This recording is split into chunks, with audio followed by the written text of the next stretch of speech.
Wise people ada pendapat yang menyatakan bahwa ada dua jenis kesuksesan. Satu karena privilege dan satu lagi karena proses.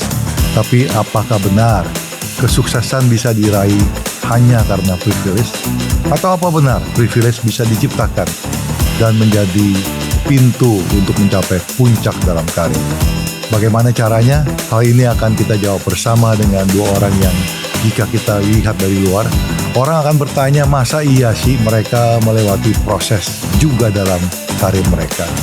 Mereka kan punya privilege. Mari kita gali kebenarannya hari ini.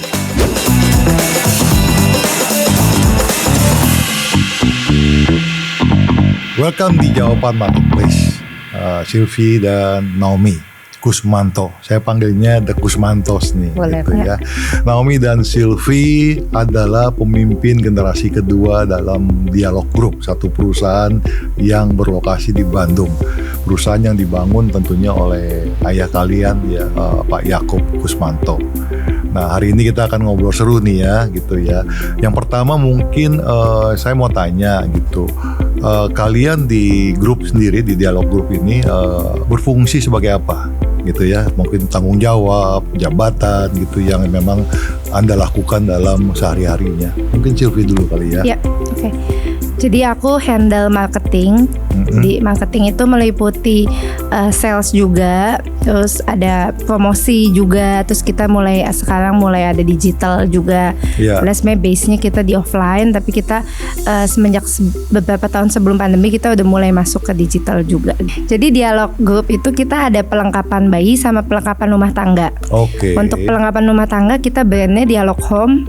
Kalau pelengkapan bayi kita ada Dialog Baby, ada Snowy, ada 10 brand ya sekarang kita untuk babynya. Oke. Nah, Naomi sendiri gimana? Ya, kalau aku mungkin tanggung jawabnya di operation ya. Meliputi productionnya, meliputi HR-nya, finance-nya, tax, audit, dan pokoknya semua yang di luar marketing. Oh gitu. Iya. Nah, dalam hal ini tentu kan untuk Sylvie maupun Naomi, kalian mendapatkan privilege karena memang orang tua kalian pemilik dari perusahaan. Gitu. Apakah kalian itu mendapatkan privilege ini langsung setelah lulus sekolah, langsung dikasih jabatan sebagai direktur gitu ya, atau memang kalian melalui satu proses? Jadi kalau orang tua dari awal bilang kita sebelum gabung harus punya pengalaman dulu di luar. Itu satu apa yang diminta oleh orang tua gitu. Betul. Ya. Jadi jangan sampai langsung masuk tapi kita nggak punya pengalaman atau pernah punya pengalaman jadi pegawai bekerja gitu. Jadi kita berdua kerja tapi dengan caranya masing-masing ya. Mungkin kalau yang aku kerja waktu itu sambil kuliah gitu. Jadi sambil kuliah ada waktu luang, aku sempatkan untuk mulai masuk ke dunia kerja. Di situ aku kerja di Nandos, di Nandos tempat restoran makan lah ya, semi fast food gitu. Dan di situ aku banyak belajar hal sih, bagaimana cara menghargai waktu, harus bagaimana juga ketika ada atasan atau ada permintaan, ada direction, instruction, aku harus ikutin. Mulainya juga dari paling bawah, mungkin kalau di sini sebutnya kayak harus bebersih juga gitu ya, harus mulai dari cuci piring, terus harus bersihin lantai, bersihin toilet, bersihin dapur juga ya, bersihin dapur juga gitu. Untungnya ini tempatnya bisa belajar semua gitu. Cuma memang awalnya aku belajar di depan, ya, di kasir sama waiters. 4 tahun bekerja itu, kemudian Naomi pulang mulai bantu orang tua di perusahaan di Dialog Group ini dan kemudian mengambil posisi seperti ini. Berguna pengalamannya, Naomi? Berguna banget sih gitu. Bergunanya karena aku belajar ini kebetulan restorannya langsung dekat sama owner gitu. Jadi walaupun di sana ada jam kerja, tapi aku juga sama papa mama diajarin kamu harus memberikan lebih dari yang kamu dibayar gitu. Jadi Alkitabiah banget nih, gitu ya. Jadi begitu misalnya berjalannya lebih daripada 1 mil kalau mau diminta betul. gitu ya. Jadi misalnya kerja jam 10, kamu harus datang jam 9 gitu. Kalau pulang kerja jam 10 malam tapi ownernya belum pulang, kamu jangan boleh pulang dulu. Jadi ada value-value seperti itu yang papa mama ajarkan. Dan yang kamu terapkan juga. Iya, yang aku terapkan juga, yang akhirnya itu membuat aku jadi sikapnya harus seperti apa gitu kepada pimpinan, harus memberikan yang terbaik juga gitu. Dan ya itu kepake banget sih. Kalau aku mungkin agak dikit beda ya sama Nomi. Kalau Nomi kan dari awal dia udah mikirnya langsung mau nerusin usaha orang tua, mau nerusin papa. Kalau aku sebenarnya dulu itu mimpinya tuh pengen jadi misionaris malah. Oh gitu. Iya, aku tuh dulu tapi enak malah sekolahnya mengenai finance gitu ya. Marketing. Iya. Gitu. Jadi memang suka marketing juga. Emang dari dulu udah suka dunia marketing. Cuma mikirnya gak mau bantuin usaha orang tua awalnya karena mikir ya udah ada Nomi, udah cukup gitu. Tapi seiring berjalannya waktu, aku doa abis kuliah lulus, aku doa terus kayaknya Tuhan nuntunin aku untuk harus bantu orang tua. Tapi aku di situ doa juga, aku nggak mau langsung masuk gitu. Maksudnya pengen ada pengalaman kan gitu, karena memang papa mama kan pengen aku juga harus ada pengalaman dulu nih. Kebetulan waktu itu aku jadinya coba-coba startup bisnis. Tahun berapa itu sih? Itu 2012. 2012 aku coba startupnya di Bali. Waktu awal banget itu aku belum punya pegawai, jadi aku ikut banget sendirian. 3 bulan itu aku ngerasain jadi salesman ya, itu gimana nawarin barang, terus ngirim juga, terus ya proses dalam distribusi gitu gimana gitu dalam mengelola satu bisnis. Nah sesudah 3 bulan baru aku belajar rekrut pegawai, dan itu juga nggak gampang karena aku memang gak ada pengalaman, jadi sempat ngalamin juga dibohongin sama pegawai terus kan karena nggak ngerti kan, belum ada pengalaman, terus sempat mengalami beberapa proses yang aku sendiri ngerasa kerja tuh kayak gini ya ternyata gitu. Bukan kerja, kamu itu dagang tuh berarti kan gitu. Dagang tuh kayak gini ya gitu, harus bayar pegawai, terus padahal misalnya pemasukannya waktu itu masih kurang juga gitu, karena masih benar-benar baru banget di awal, modalnya juga masih kecil waktu itu, modal sendiri sih waktu itu, nggak minta ke papa mama, jadi dari tabungan aku aja gitu. Luar biasa. Terus ya sesudah setahun itu baru abis itu aku sempat ikut papa ke Bandung, ikut satu meeting, dan di meeting itu ada satu perusahaan papa itu yang tanda kutip agak sakit, jadi kayak udah mau kolaps gitu, karena kan papa punya beberapa perusahaan. Waktu itu lagi bangun satu perusahaan baru, dan di situ waktu itu nggak ada GM-nya waktu itu lagi sakit atau apa gitu. Jadi intinya di situ aku kayak terdorong untuk buat bantuin di situ. Nah, proses. Jadi pada saat itu kamu ninggalin dong perusahaan bisnis di Bali tutup? Yang bisnis di Bali enggak, udah aku ada percayain ke supervisor gitu. Aku udah cari orang, udah ada yang cukup udah ngikutin juga. Jadi tapi aku tetap bolak-balik 3 bulan sekali, aku masih bolak-balik ke Bali. Nah sebenarnya proses yang paling beratnya itu yang di Bandung ini sih. Jadi karena memang langsung jadi GM tapi kan belum ada pengalaman gitu. Sedangkan di bawah-bawahnya kan dan ada senior bermasalah gitu. Dan perusahaannya bermasalah. Setiap hari aku ditagih utang sama supplier, harus bayar, tapi uangnya nggak ada gitu. Jadi ya itu sih di situ yang benar-benar jadi memproses. Tapi karena aku udah tahu dunia distribusi seperti ini, karena udah ada pengalaman juga waktu di Bali, tahu kayak gini awalnya. Jadi itu membantu juga untuk waktu aku megang itu perusahaan yang lagi di sakit Bandung itu. Iya, kebayang lah, walaupun akhirnya bisa turnaround nggak bisnisnya yang di Bandung ini? Iya, setelah 3 tahun aku bantu, akhirnya udah mulai bisa profitable sampai ya udah bisa. Sekarang masih jalan, maksudnya udah gitu. Yang di Bali sendiri masih jalan nggak? Masih jalan. Sampai hari ini masih jalan. Sampai hari ini jadi masih itu jalan. benar-benar kan your personal business kan? Betul. Wow, luar biasa. Saya mau tanya nih ya. Biasanya kalau kalian itu seorang anak owner atau pemilik kemudian masuk ke dalam perusahaan orang tua, terus langsung mendapatkan posisi. Kalian itu biasanya berhadapan sama orang-orang yang sudah kerja sama papa misalnya sekian tahun gitu ya. Mungkin dulu kalian masih panggilnya om kali kan gitu kan ya. Nah terus tahu-tahu kalian harus jadi atasannya si om ini nih. Nah itu tuh saya ngebayangin tuh nggak gampang. Kalian ngalamin tantangan seperti itu nggak? Kalau dari aku mungkin memulainya dengan ketemu yang tadi aku panggil om tante gitu ya, biasanya mulai merubah dengan cara mengubah respeknya. Aku jadi panggil Pak dan Bu gitu. Bahkan ada di pabrik juga ada yang tadinya dulu pembantu rumah tangga, tapi dia jadi GM. Dulu kita panggilnya Mbak gitu. Ya kita rubah karena jadi dulunya itu adalah asisten rumah tangga di tempat kalian di rumah, betul. Malah sekarang sudah dipromosikan jadi GM. Jadi kita merubah. Itu cerita menarik, nanti kita bahas ya. Kenapa bisa kalian tuh lakukan itu gitu ya terhadap orang ini. Silakan. Jadi merubah supaya kita dari cara memanggilnya juga membuat kita tuh respect sama mereka. Untungnya aku masuk itu bukan masuk ke dalam operasionalnya, tapi ada di tim supportnya. Jadi kayak tim holdingnya gitu. Jadi aku kesana datang untuk membantu. Membantu apa sih yang dibutuhkan para leader, para senior, support dari holding, untuk capai target, untuk bisa menghandle SDM-nya gitu. Dan di sana jadinya lebih banyak mendengarkan gitu, mendengarkan senior permasalahannya apa gitu. Dan jadi aku bisa ngerti kenapa sih mereka lakukan seperti ini, lakukan seperti itu gitu. Sebelum padahal sebenarnya mungkin dalam hati pengennya mungkin caranya salah, kurang tepat. Sempat ngalamin ini nggak, tantangan berat nggak, rejection dari mereka? Oh, udah sehari-hari itu.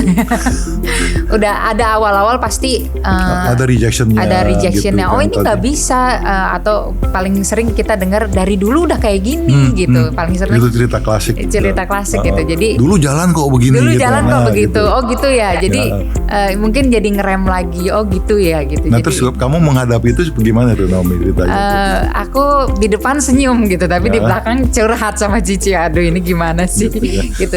Kalau bisa gue jitak gitu. Iya, tapi jadi di belakang justru jadi ruang diskusi juga sih aku sama Cici sama papa mama. Ketika kita kasih masukan ini mereka nggak langsung terima gitu. Apa yang kita mesti lakukan gitu. Jadi di situ nanti papa atau mama kasih saran kamu harus begitu. Jadi yang berhadapan sama mereka tetap kamu kan, ya, bukan betul. papa mama kan. Kalau papa mama gampang panggil langsung begini kan, langsung jalan. Iya betul. Jadi tapi kamu diizinkan untuk berproses lagi, untuk menghadapi kesulitan ini, untuk bisa menghandle yang senior ini gitu ya. Betul, wow, luar biasa. Silvi, pengalamannya gimana nih? Iya, kalau aku pengalamannya kan aku masuk duluan ya. Kalau Naomi kan baru gabung tuh 2015. Kalau aku gabungnya 2013. Waktu itu awal-awal banyak banget struggle-nya itu karena aku belum ada pengalaman harus ambil keputusan. Jadi tantangan yang aku benar-benar hadapi itu karena aku tipikalnya juga susah mengambil keputusan dan takut gagal juga. Jadi waktu harus ambil keputusan tapi belum ada pengalaman dan takut disalahin juga. Jadi di situ benar-benar konflik batin ya gitu. Kayak gimana ya? Kadang-kadang juga suka diisengin sama mereka yang senior kali ya. Iya. Dikasih ini coba ambil keputusan gitu ya. Iya begitu ya, salah gitu. Disalahin gitu kan.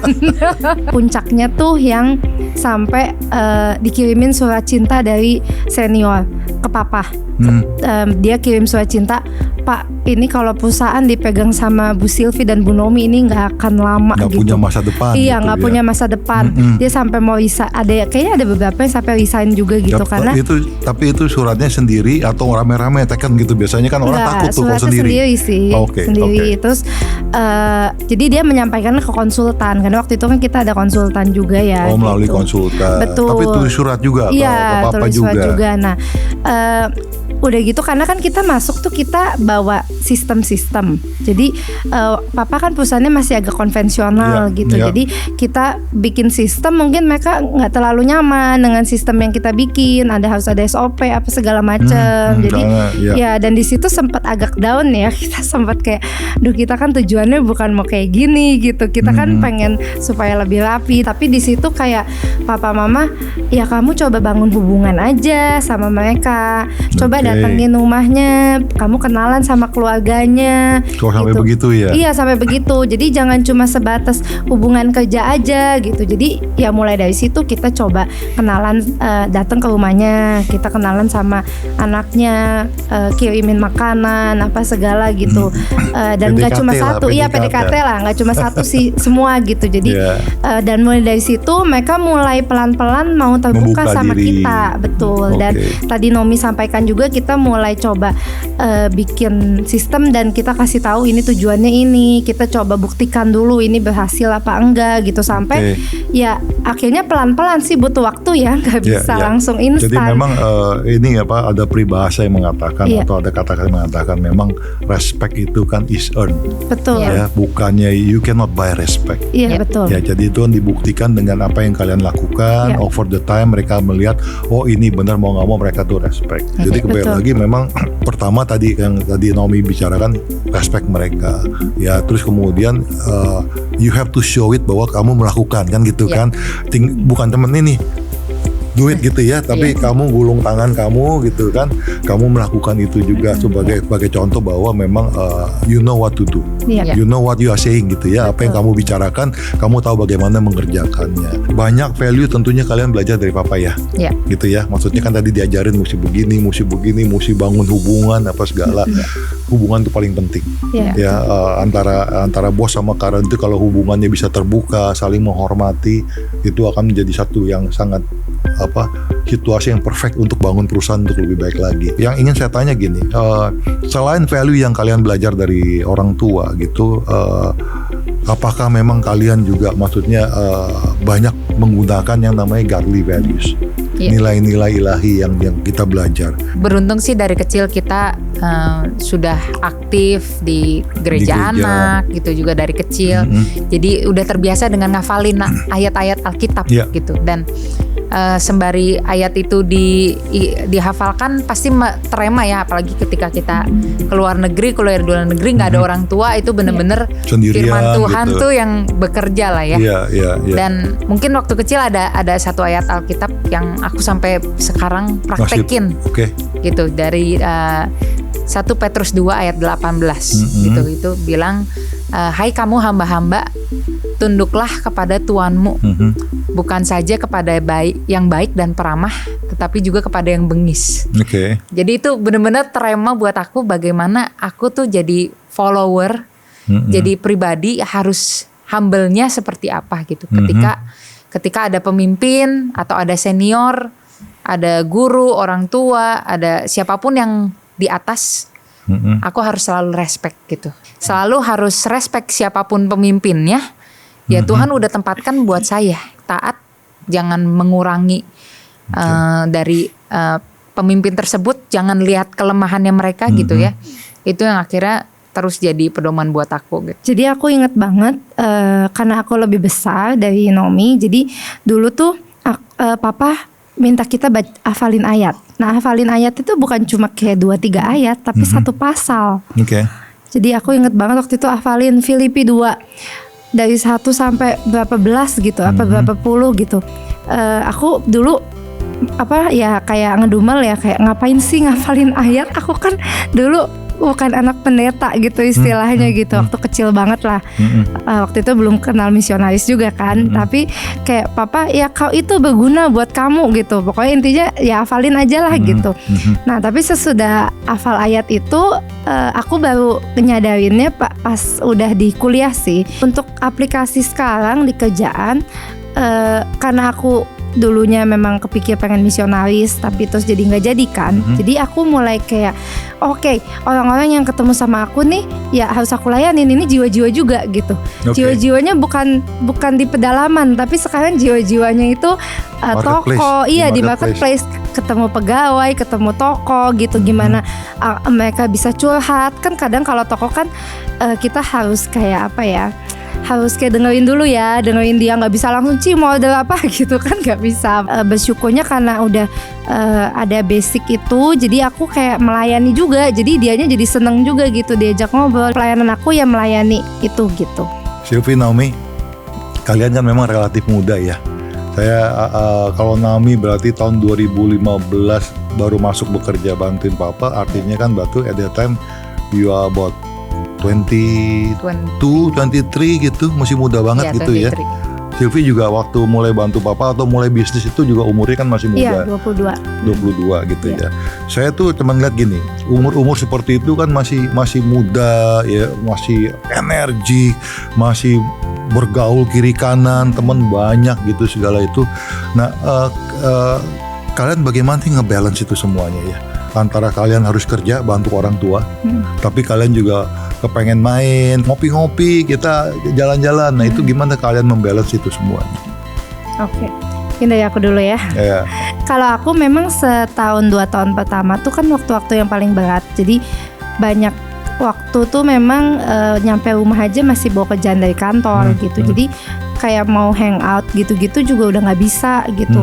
Kalau weekdays, jadi aku usahain weekend itu aku udah bilang sama papa mama, pokoknya weekend aku mau hangout, sama gitu teman. Karena kan weekdays aku nggak bisa, aku bilang gitu. Dan mereka juga ngerti sih. Udah gitu, aku juga ada komsel gitu kan, komsel weekdays. Jadi aku udah bilang, Pak, pokoknya tiap hari Selasa itu waktu aku komsel gitu. Jadi nanti pulang kerja aku pasti langsung ke komsel gitu, ya. Terus di gereja juga ada pelayanan juga gitu. Jadi aku kasih tahu sih ke papa, Pak ini jam aku mau hangoutnya jam segini ya. Pokoknya tiap minggu weekend aku pengen ini. Tapi kalau misalnya ada urgent ya nggak apa-apa gitu.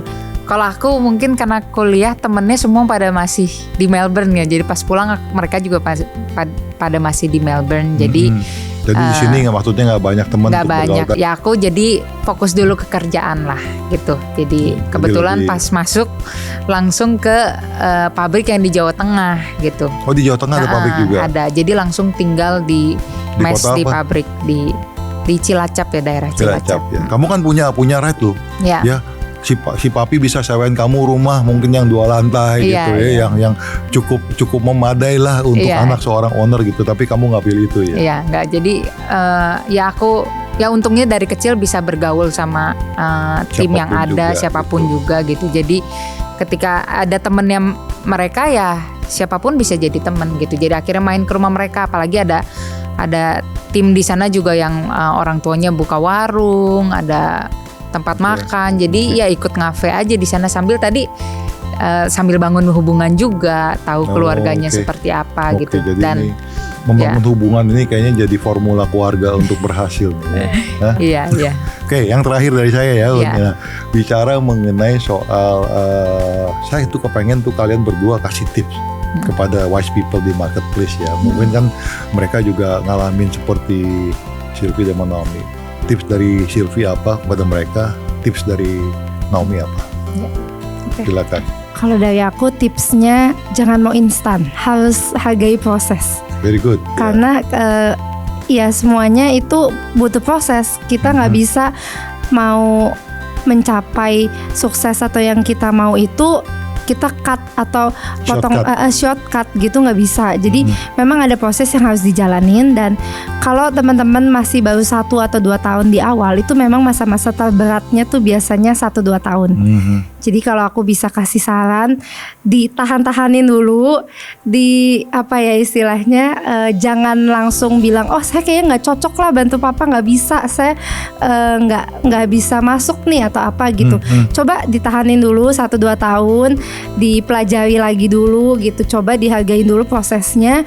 Nanti sampai satu titik pasti teman-teman ketemu gitu. Aku juga awalnya, aku kalau boleh cerita sedikit ya, aku walaupun dari kecil dekat sama papa mama, tapi pada saat masuk itu banyak banget yang berbeda gitu.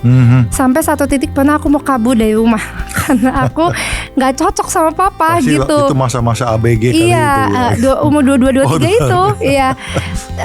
Sempet karena papa tuh otoriter banget, karena dia juga pekerja keras banget gitu. Jadi ya dia ngomong A harus A gitu. Padahal menurut aku caranya bisa pakai cara yang lain gitu. Puji Tuhan hubungannya dekat sama Tuhan, ya aku doa lagi, Tuhan bilang kamu harus stay in this process. Kamu harus kuat, harus jalanin prosesnya. Kamu mau pindah tempat lain, kamu akan ngalamin hal yang sama gitu. Jadi kamu harus setia dulu, karena barang siapa setia dalam perkara kecil kan akan dipercayakan perkara yang lebih besar. Jadi kalau kamu mau menang, ya kamu harus jalanin. Kalau kamu mau naik kelas, ya kamu harus lewati ujiannya dong gitu kan. Untuk naik kelas ada ujian yang harus kamu lewatin, nggak bisa di skip gitu. Good Jadi tips. ya itu. Luar biasa. Nah, Naomi gimana tipsnya nih? Ya udah Pada diborong teman-teman. semua ya. Diborong ya. Ya, jadi kurang lebih sama, setia dalam proses, tapi karena aku ngalamin banget yang namanya harus respect ya. Respect is earned. Di awalnya tuh susah payah dulu gitu. Harus dengerin, ya tadi papa otoriter, harus dengerin kalau udah A ya A gitu. Tapi ya ketika nggak bawa ego, ketika tetap respect sama otoritas, akhirnya timbul rasa percaya dari orang tua. Oh, anak saya bisa ngikutin prosesnya ya. Iya. Anak saya bisa Dan ini pelan-pelan gitu. pun dia akan buka diri dengan ide-ide yang kamu bawa sebagai new idea Ya, gitu betul. kan. Dalam hal kita di marketplace gitu ya. Maksudnya bukan hanya perusahaan keluarga, tapi memang selalu ada yang namanya generation gap. Which is ya itu tadi, yang muda juga sadar harus merespek yang sudah berumur, yang sudah tua, belajar dari pengalaman ini. Yang tua juga harus sadar bahwa ada pengalaman yang bisa diajarkan, tapi juga mereka juga ada bagian-bagian yang mereka nggak ngerti, yang mereka mesti dengerin yang muda-muda ini. Baru terjadi namanya satu komunikasi yang baik, dan tadi itu saling melengkapi. Betul. Wise people, hikmat atau wisdom dari Tuhan lah yang membuat kita, terutama Anda para pemimpin muda, bisa berlaku dan bertindak dengan bijak. Firman Tuhan di 1 Timotius 4 ayat 12 mengingatkan kita semua, jangan seorang pun menganggap engkau rendah karena engkau muda.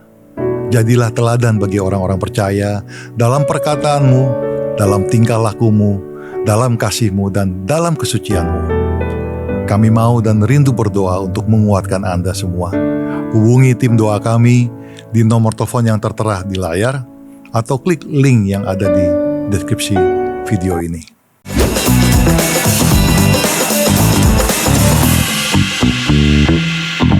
Sylvie, Naomi, kita akan bicara mengenai family dikit nih ya, gitu ya.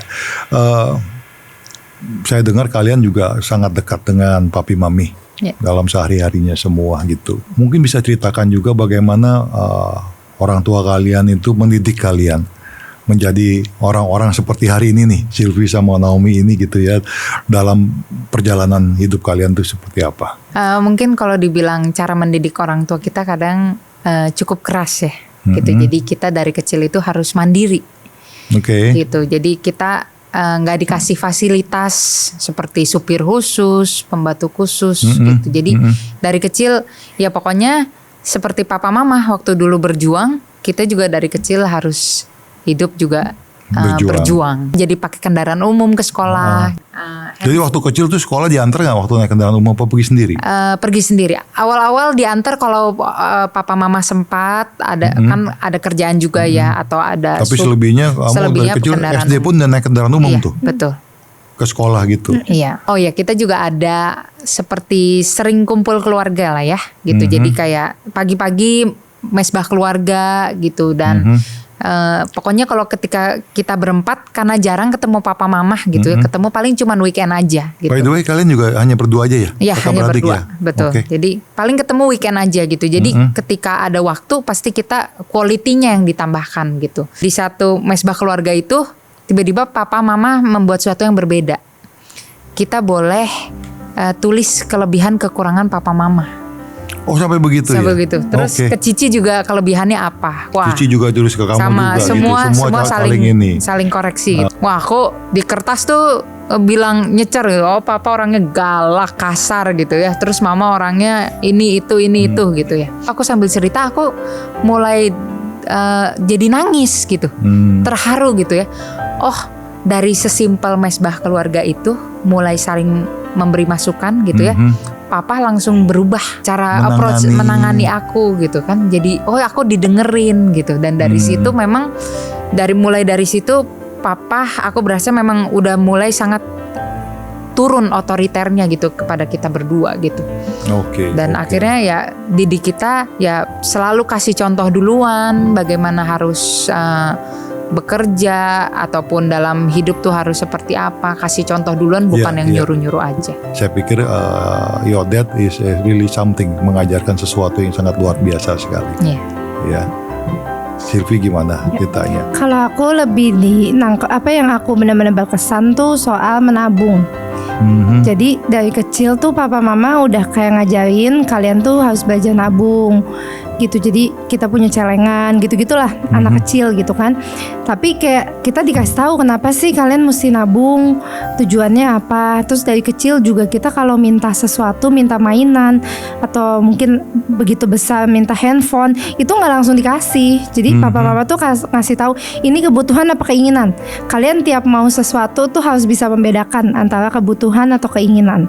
Wow, oke. Gitu. Jadi dari kecil kita kayak, ih apa sih waktu kecil kan mungkin apa sih papa, namanya anak kecil kan pengen mainan gitu, kenapa nggak dikasih gitu, kayak apa pelit, papa kan punya uang, kenapa nggak mau beliin kita gitu. Tapi di situ kayak papa bilang papa punya uang tapi kalian harus belajar gitu. Jadi ya dulu kita nggak ngerti, begitu kita besar, saya mulai kuliah di luar, saya mulai nangkep gitu, oh ternyata yang papa ajarin tuh memang berguna banget untuk kita gitu. Jadi waktu saya di luar negeri dikasih uang jajan itu kayak teman-teman saya tuh banyak baru kayak tanggal 15 gitu udah habis uang jajannya.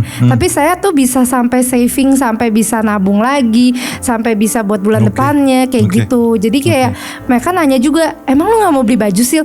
Beli sih, tapi masih ada, nggak perlu banget gitu. Jadi kayak aku bisa ngebedain antara kebutuhan dan keinginan gitu. Jadi aku kayak punya uang tapi aku lebih mikirnya untuk investasi, untuk apa gitu, bukan untuk kayak sekedar beli barang atau apa. Dan itu juga sampai sekarang Sylvie juga melihatnya bahwa nilai-nilai ini justru yang menopang kehidupan Sylvie sehari-hari dalam pekerjaan maupun dalam di luar pekerjaan gitu. Betul. Ya.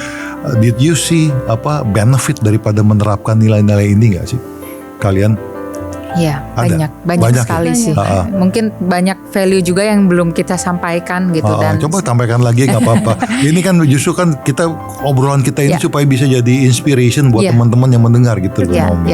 Apalagi value yang kalian belajar yang bagus-bagus nih. Saya mau sih berguru Pak Yakub nih kayaknya. Gitu, kita ada value yang memang papa terapkan, bahkan kita sampai masukin ini ke value perusahaan, value hebat namanya. H-nya hidup dalam kebenaran. E-nya energi positif dalam bekerja dan melayani. B-nya bekerja sama tanpa membeda-bedakan. A-nya asas saling percaya dan menghormati. T-nya tanggung jawab sosial dan keadilan. Gitu. Jadi yang semuanya kita pelajarin. Kalau family business kan biasa identik. Oh, yang pegang keuangan harus saudara atau istri atau pokoknya orang terdekat gitu. Tapi kalau di papa dan di kita di grup nggak ada. Oh, apakah harus Chinese, harus Kristen? Oh, nggak ada yang seperti itu. Selama dia mampu, dia punya skill di situ, siapapun bisa. Gitu. Jadi kita nggak pernah beda-beda. Tadi juga sempat di awal saya sampaikan, bahkan asisten rumah tangga aja bisa jadi general manager gitu. Jadi itu cerita seru juga tuh. Jadi gimana sih seorang asisten rumah tangga kemudian bisa berkarir terus menjadi GM gitu, mungkin kamu cerita singkat. Jadi hebatnya papa mama itu selalu membuka ruang selebar-lebarnya untuk siapapun gitu. Jadi tapi saya rasa keterangannya mungkin agak kurang tuh Naomi. Jadi selain membuka ruang, tapi I think your father and your mother itu menginspirasi orang untuk bisa maju hidupnya. Begitu ya? Betul. Gitu. Kalau nggak mungkin seorang mbak itu bisa seperti hari ini sebagai GM gitu kan. Jadi papa mama sebenarnya memperlakukan semua mbak sama aja gitu. Ini kan kita sebenarnya jarang di rumah. Di rumah untuk pagi aja. Terus setelah pagi kan kita paling ke sekolah, papa mama ke pabrik gitu ya. Mbaknya ngapain gitu. Jadi papa mama selalu mendorong nih, di atas itu dulu di rumah kita tuh ada yang jahitan gitu. Coba kamu ke jahitan, belajar sesuatu di sana gitu. Kan nggak ada pekerjaan rumah. Coba yang bisa dikerjakan 1 jam jangan diundur-undur sampai 4 jam supaya kamu bisa belajar yang lain gitu. Dan untungnya asisten rumah tangga yang ini merespon gitu. Kuncinya di situ, ketika dikasih tantangan, dikasih masukan, dia merespon. Oh iya gitu. Akhirnya dia melakukan itu, dia ke atas, dia belajar jahit gitu kan. Akhirnya belajar jahit, singkat cerita dia jadi ahli, terus dia jadi orang yang dapat dipercaya juga, jujur, akhirnya jadi kepala jahitan, terus karena dia juga GM produksi dong berarti itu. Iya, dia kepala jahitan, terus dia akhirnya selalu merespon tantangan yang diberikan papa mama gitu. Jadi itu yang akhirnya hasilnya bisa jadi GM sekarang, bahkan udah mengepalai hampir 600 karyawan. Di pabrik gitu ya. Jadi Pabrik. memang dia benar-benar GM produksi ya. Betul gitu. I see. Dan ya itu kuncinya, satu sisi papa mama kasih ruang, tapi di sisi yang lain Responnya ada benar. nggak gitu yang Iya. benar gitu sih. Kalau bahasa Inggrisnya it takes two for a tango. Iya. Jadi kita nggak bisa dansa sendirian Iya. gitu ya. Jadi istilahnya kalau ada kesempatan tapi kita yang nggak mau ya nggak kejadian. Iya. Kita mau tapi nggak punya kesempatan juga nggak kejadian. Iya. Tanggung jawab sosial kita adalah kita jadikan misi kita bahwa membangun kualitas anak bangsa melalui dunia usaha gitu. Oke. Sama papa mama membangun kualitas kita juga Iya, gitu. Dan iya. dari kecil kita selalu dibilang papa mama bukan milik kalian berdua loh. Iya. Banyak orang lain, kamu rela nggak nih papa mama jadi milik orang lain gitu. Ya karena kita tahu dia dari kecil udah tahu pelayanan. Oh ini bagian dari pelayanan papa mama. Oh ini bagian dari bagaimana mereka reach out gitu. Dan kita ya seneng kalau papa mama, dan apalagi kita juga bisa turut dalam pelayanan tersebut gitu. Dan akhirnya ya kita pada punya misi juga adalah membangun kualitas anak bangsa gitu. Oke. Dan berarti itu juga itu berarti terextend kepada keluarga karyawan juga gitu ya. Iya, betul. Maksudnya anak-anak karyawan juga Betul. itu bagian dari tanggung jawab kalian untuk membangun mereka jadi berguna buat bangsa. Betul. Oke, ada satu yang menarik nih buat saya. Di rumah sama di kantor beda nggak sih interaksi kalian sama papa mama di kantor? Sama aja sih. Pernah nggak sih terjadi konflik gitu ya? Karena kan satu sisi dia orang tua, tapi dia juga anggapnya CEO-nya kan gitu kan. Ya kalian kan direktur, tapi kalian anaknya gitu. Terjadi konflik nggak sih dalam sehari-hari waktu ngantor gitu? Sering sih. Sering ya? Sering. Jadi, contohnya gimana tuh? Misalnya kan aku bagian di R&D ya. Betul. Gitu. Jadi kadang untuk kalau untuk brand yang existing, papa udah nggak turut campur Dia gitu. lebih concern ke new brand, gitu. Pas new brand, gitu. Development bareng. Gitu. Terus kita punya taste-nya berbeda gitu ya.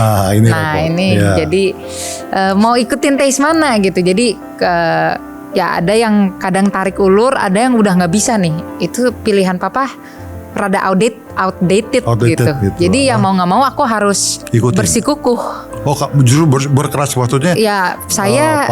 Papi ini udah nggak mungkin bisa dijual gitu kan? Ya nggak mungkin gitu. Dan memang kenyataannya nggak laku gitu.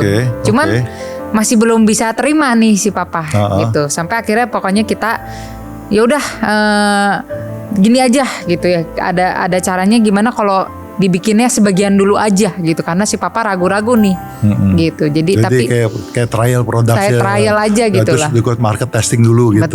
Betul. Jadi ternyata pas testing bagus. Wah, baru di situ evaluasi. Oh ya ternyata akhirnya papa mulai percaya sih. Oh ya anak saya taste-nya udah diterima oke dengan pasar gitu ya. Justru papa yang harus adjust gitu.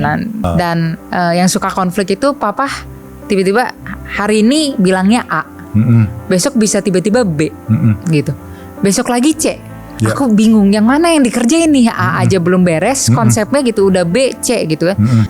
Setelah aku pelajarin gitu ya dari konflik dan ya kita konflik terus resolusi, resolusi gitu ya.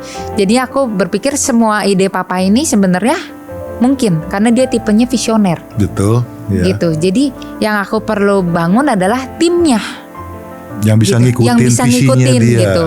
Dan tim mana yang ketika proyek A, aku sediapin tim A gitu. Tim mana yang ketika proyek B dan C, selama itu menurut aku masih masuk akal dan kayaknya memang harus dicoba gitu ya. Aku sediain tim khusus ini gitu. Jadi dan papa juga punya tim sendiri gitu. Jadi akhirnya ya semua win-win gitu. Ya, kalau aku karena banyaknya di marketing, jadi banyak juga berhubungannya sama mama. Oh, oke. Ya, karena mama kan di marketing. Oke, jadi dia super CEO, marketing CEO gitu ya.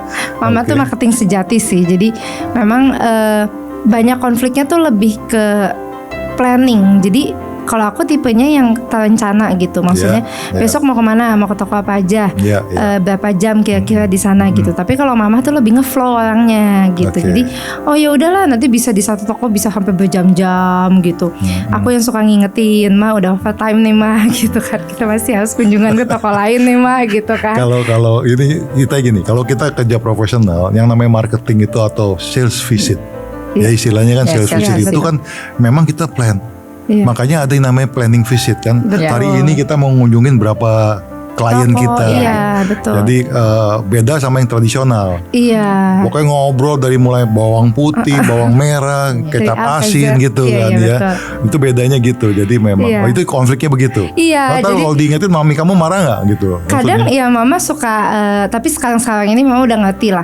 Ya memang mama udah menyadari ya kamu memang bagusnya kayak gitu. Bagusnya memang terplanning. Tapi awal-awal enggak, awal-awal ya ini lagi asik gitu. Jadi ya udah ikut dulu gitu.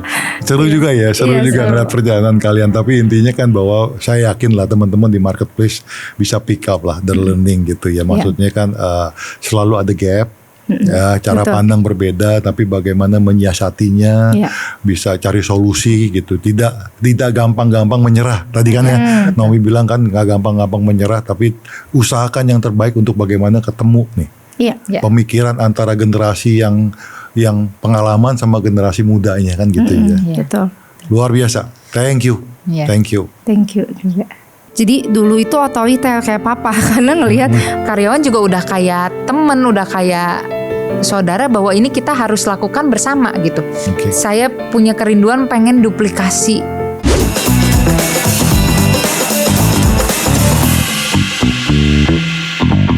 Nah, kita akan lanjut nih pas lagi ngomong soal karyawan juga gitu ya. Sebagai pemimpin atau sebagai leaders yang Anda jalankan sekarang itu, gaya leadership style kalian seperti apa sih? Pasti kan kalian nih berdua nih pasti beda nih, ada bedanya nih. Ya, nah mungkin Sylvie dulu nih. Kalau kamu sebagai bos, apa gue galak, gue jutek misalnya, apa kira-kira? Kalau aku sih lebih sebenarnya lebih bangun hubungan. Jadi karena aku memang di marketing juga ya. Jadi relationship gitu ya. Jadi karena aku di awal belum ngerti. Jadi dulu itu otoriter kayak papa karena ngelihat papa mama tipenya belajar dari papa tipenya begitu. Tapi kan sekarang papa juga udah nggak terlalu otoriter gitu. Nah, pas di awal mentok nih banyak selek, jadinya akhirnya aku mulai belajar, oh nggak bisa nih caranya begini. Aku sekarang mulai lebih ke relationship jadinya. Jadi itu style kamu tuh lebih ke relationship driven leadership gitu ya. Naomi pasti beda nih, saya udah punya feeling gitu. Beda kita karena anak anak pabrik soalnya. Jadi gayanya ya pabrik rada kaku-kaku lah ya gitu, karena ya ada hal yang harus target yang harus kita penuhi, ada SOP yang harus kita jalani. Beda walaupun marketing ada SOP, tapi ya pelanggan is number one gitu ya. Pokoknya gimana caranya, pokoknya pelanggannya happy. Kalau kita kan ada rule harus SOP ini, harus ngikutin ini instruksi kerja gini, jadi kaku gitu. Jadi tipikal kamu berarti kan lebih tegas gitu. Lebih tegas gitu ya. Kan. Jadi di mata kalian itu apa sih yang namanya successful employee gitu?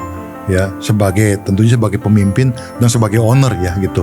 Kalau buat saya employee yang sukses itu pertama dia bisa menghandle pekerjaannya dengan baik ya. Jadi tugas yang diberikan bisa nangkep, bisa menjalankannya dengan baik, dan dia punya yang kedua itu dia punya skill teamwork yang baik. Jadi menurut saya orang yang sukses itu dia harus bisa mengelola timnya.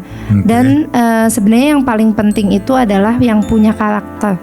Jadi karena di kita itu kan memang value atau nilai-nilai kita tuh kita lebih mengedepankan karakter dibanding skill. Tadi yang disebutin Naomi apa tadi singkatannya itu?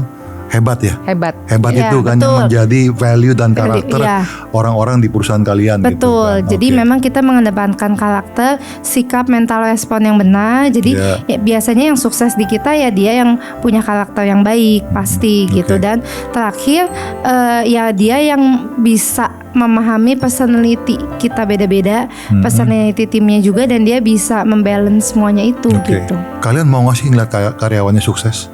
Mau banget. Why? Karyawan juga udah kayak temen, udah kayak saudara, bahwa ini kita harus lakukan bersama gitu. Tanpa dia saya nggak bisa, tanpa saya juga dia belum tentu bisa. Jadi karena kita perusahaan berkembang kan harus bersama ya, bukan karena usaha satu orang. Betul. Gitu. Jadi memang the learning di sini bahwa untuk teman-teman di jawaban di marketplace Wise People itu, bahwa setiap bos, setiap pemimpin perusahaan mau karyawannya sukses. Betul. Ya. Karena kan sukses itu, kalau dia sukses, perusahaannya juga bisa sukses. Iya. Gitu.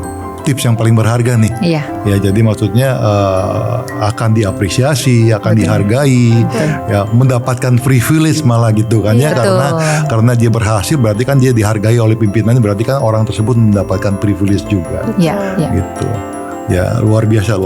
Pertanyaan terakhir, boleh nggak saya tanya, what is your vision in life?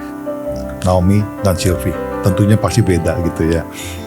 Iya, visi aku sebenarnya pribadi ya. Kalau pribadi itu pengen bisa ekspor gitu. Jadi maksudnya pribadi dalam kerjaan gitu ya. Jadi perusahaan ini mau dijadikan, dibangun menjadi perusahaan yang mengekspor gitu. Karena jangan sampai kita juga jago kandang aja gitu. Pengen juga bahwa produk lokal ini juga bisa go internasional gitu. Dan nggak cuman produknya yang go internasional, tapi saya pengen tim di dalamnya gitu ya. Bahkan bisa punya exposure internasional, exposure dan bisa mementor juga gitu di sana gitu. Jadi saya karena produksi ini kan di kampung ya, kampung, jadi saya tahu banget jadi bagaimana. Banyak home industry ya. Jadi kalian kumpulin beberapa keluarga atau banyak keluarga untuk melakukan produksi ini. Bahkan kita jadi ikut membangun desanya. Betul. Gitu. Dan sangat luar biasa. Dan sekali. itu yang saya pengen duplikasi. Jadi bukan hanya sekedar ekspor dari barang produk itu sendiri, tapi bagaimana banyak desa-desa lain, mungkin nggak harus ke luar negeri dulu lah ya. Kalau desa banyak desa di Indonesia yang masih bisa tertinggal, masih bisa dibangun gitu. Dan saya punya kerinduan pengen duplikasi tim tersebut. Jadi banyak desa-desa yang akhirnya berkembang dan nggak perlu lagi keluarga atau orang cari kerja di kota gitu. Karena di kampung mereka juga bisa berkarya untuk kota dan bangsa mereka. Sylvie gimana? Kalau aku mungkin agak sedikit nggak terlalu berbau bisnis ya, karena aku dari dulu lebih ke pelayanan. Jadi aku visinya dalam hidup tuh pengen jadi pintu, pengen jadi jawaban untuk mereka-mereka yang hari ini jawaban juga ya, marketplace ya. Jadi sebenarnya ini aku bisa ngomong di sini tuh juga salah satu mimpi aku. Aku pengen bisa jadi berkat, telat contoh, dan bisa jadi membawa kabar baik untuk mereka-mereka yang menjalankan family business maupun yang di marketplace gitu. Jadi memberitakan kabar baik kalau ya bisa gitu, kalian tuh bisa di sini, kita tuh semuanya bisa, kita dikasih kemampuan dari Tuhan yang sama gitu. Nah ini mungkin sesuatu juga, kenapa saya tanya seperti ini juga, saya ingin juga teman-teman Wise People yang ada di marketplace mesti ngerti bahwa hidup itu harus ada visinya. Ya firman Tuhan mengatakan kan bahwa without vision my people perish kan gitu. Jadi memang kembali lagi visinya apa sih? Banyak kok ya. Tadi kalau Naomi lebih visinya ke bagaimana membangun company ini menjadi perusahaan lebih global. Bagaimana membantu keluarga-keluarga di desa-desa supaya ekonominya maju dan nggak perlu lagi kerja ke kota. Sedangkan kan Sylvie kan punya visinya bagaimana melalui bisnis yang dilakukan ini bisa menjadi pintu membawa kabar baik. Saya yakin banget dari pembicaraan kita hari ini banyak teman-teman kita di luar sana Wise People di marketplace bisa mengambil, memetik pelajaran-pelajaran berharga gitu ya. Dan tentunya saya yakin apa yang kalian sampaikan itu bisa menjadi inspirasi bagi teman-teman di marketplace. Thank you so much. God bless you both. Ya, Tuhan berkati kalian berdua ya. Maju terus. Nanti kalau 5 tahun ketemu lagi, saya mau lihat Naomi dan Sylvie yang lebih luar biasa lagi dari hari ini. Alright, Tuhan berkati ya. Thank you. Wise People, setiap kita pasti melewati proses kehidupan yang berbeda-beda. Namun bagaimana sikap, respon dan tindakan kita ketika berhadapan dengan proses tersebut yang akan membedakan hasil yang kita dapatkan. Apakah Anda protes ketika menghadapi kesulitan? atau malah membandingkannya dengan orang lain yang sepertinya hidupnya lebih baik, bahkan lebih enak. Atau Anda memilih untuk bersyukur dan menyikapinya dengan benar. Yakobus 5 ayat 11 menyatakan, sesungguhnya kami menyebut mereka berbahagia, yaitu mereka yang telah bertekun. Kamu telah mendengar tentang ketekunan Ayub, dan kamu telah tahu apa yang pada akhirnya disediakan Tuhan bagi Ayub. Karena Tuhan adalah Maha Penyayang dan penuh dengan belas kasihan.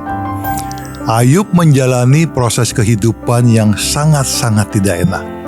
Namun, ia tetap menjaga responnya tetap benar. Bagaimana respon dan sikap kita terhadap proses yang kita alami? Pilihannya ada di tangan kita masing-masing. Tuhan memberkati.